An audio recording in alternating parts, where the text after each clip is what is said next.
Bonsoir à tous, bienvenue. Merci de suivre RTI 1. Le stade municipal de Kwasi-Kwasi-Kro a abrité un meeting pour ce deuxième jour de la visite d'État du président Alassane Ouattara dans le Nzi. Un moment de communion avec les populations de la région. Elles ont été nombreuses à se déplacer pour écouter ce message de paix, de rassemblement, de cohésion sociale et de développement du président Alassane Ouattara. Il a parlé des investissements destinés à cette localité, notamment dans les secteurs de l'électricité, de l'eau potable, de la santé et surtout des infrastructures routières avec le bitumage prochain de l'axe Bokanda, Kwasi-Kwasi-Kro à Languassou. Retrouvons tout de suite un extrait du discours du président Alassane Ouattara lors de ce meeting de Kwasi-Kwasi-Kro. Je suis venu ici d'abord pour honorer mon engagement et aussi pour vous parler de paix, de rassemblement, de cohésion sociale et de développement. Comme vous le savez, mon ambition est d'apporter le développement dans toutes les régions de notre beau pays. C'est dans ce cadre que nous avons érigé Kwasi-Kwasi-Kro en département en 2012 afin de lui permettre de bénéficier de plus d'infrastructures.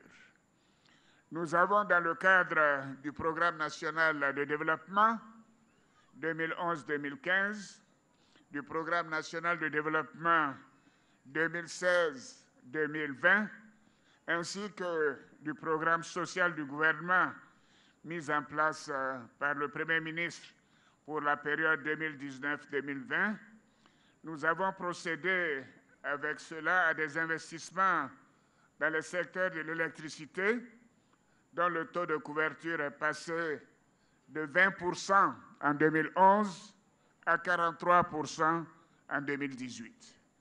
Oui, et comme je l'ai indiqué, le ministre de l'Énergie l'a indiqué ce matin, nous comptons aller plus loin pour que tous les villages de plus de 500 habitants soient électrifiés à fin 2020.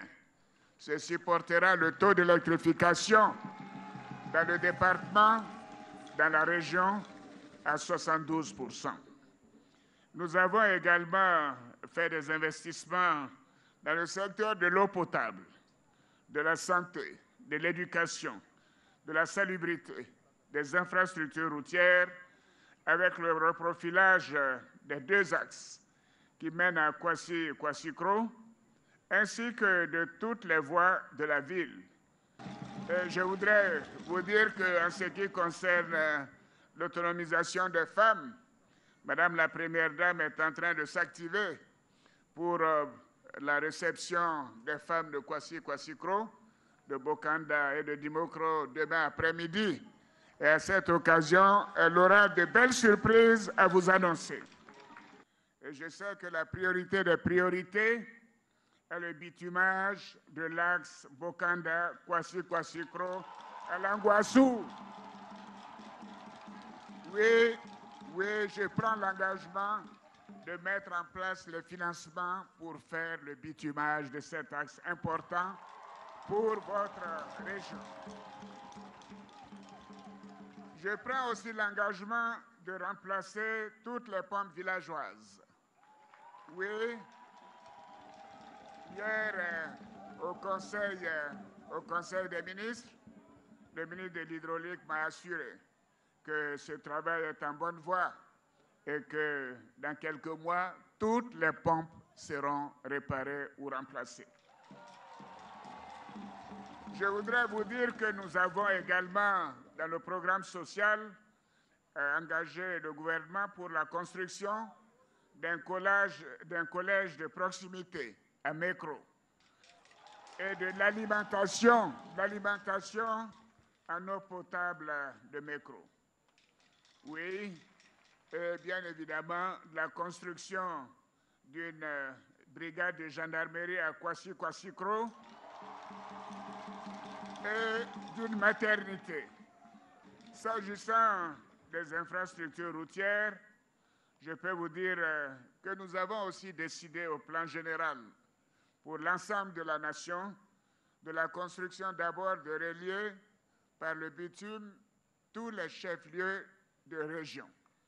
Et ensuite, nous allons relier les principaux chefs-lieux de département Donc je mérite bien mon surnom de Alassane Goudron, n'est-ce pas? Voilà, nous venons de suivre un extrait de l'intervention du chef de l'État lors du meeting de ce matin à Kwasi-Kwasi-Kro. Le vice-président Daniel Cablon-Duncan a échangé avec le secrétaire général de l'ONU, Antonio Guterres, au siège de l'organisation internationale. Le mandat de membre non permanent du Conseil de sécurité et la coopération entre la Côte d'Ivoire et les Nations unies sont principalement les questions abordées au cours de cette séance de travail. Et puis en France, l'ancien président Jacques Chirac est mort ce jeudi à l'âge de 86 ans. Le 5e président de la 5e République a occupé la scène politique française pendant plus de 40 ans. Jacques Chirac a été conseiller municipal, conseiller général, député, ministre, Premier ministre, maire de Paris et enfin président de la République. Il a passé 12 ans au palais de l'Élysée. C'est tout pour ce Flash Info. Retrouvez-nous également sur les www.rti.ci. Rendez-vous pour le journal de 20h, mais tout de suite, l'info régionale.